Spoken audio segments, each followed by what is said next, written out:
শুধু বাংলাদেশই নয়, তীব্র দাবদাহে পুড়ছে দক্ষিণ ও দক্ষিণ পূর্ব এশিয়ার বেশ কয়েকটি দেশ।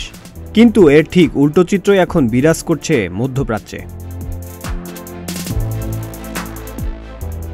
গেল এক সপ্তাহ আগে তপ্ত মরুদ্দের সৌদি আরবের বিভিন্ন অঞ্চলে ব্যাপক ঝড় বৃষ্টি হয়। বৃষ্টির পানিতে বিভিন্ন সড়ক প্লাবিত হয়, বন্যার কবলে পড়ে বিভিন্ন শহর। বন্যার ক্ষয়ক্ষতি কাটিয়ে উঠতে না উঠতেই গেল ২৪ ঘন্টায় ভারী বৃষ্টিপাতের কারণে সৌদি আরবে ফের বন্যা দেখা দিয়েছে। এতে বিপর্যস্ত জনজীবন। গালফ নিউজের প্রতিবেদনে বলা হয়, সৌদির বিভিন্ন এলাকায় বজ্রপাত ও ভারী বর্ষণ হয়েছে। মদিনা অঞ্চলের আলেইস এলাকায় ভারী বর্ষণে উপত্যকা তলিয়ে গেছে। মদিনায় সর্বোচ্চ সতর্কতা জারি করা হয়েছে।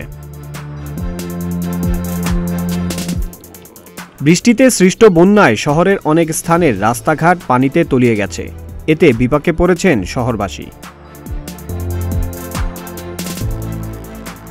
দেশটির আবহাওয়া অধিদপ্তর বলছে, মদিনায় আরও বজ্রসহ বৃষ্টি এবং ঝড়ো হাওয়ার সম্ভাবনা রয়েছে। দুর্ঘটনা এড়াতে নাগরিকদের জরুরি প্রয়োজন ছাড়া ঘর থেকে বের না হতে এবং ঝড় বা বৃষ্টিপাতের সময় উপত্যকা এবং জলাবদ্ধ এলাকা থেকে দূরে থাকার অনুরোধ জানানো হয়েছে পূর্বাভাসে।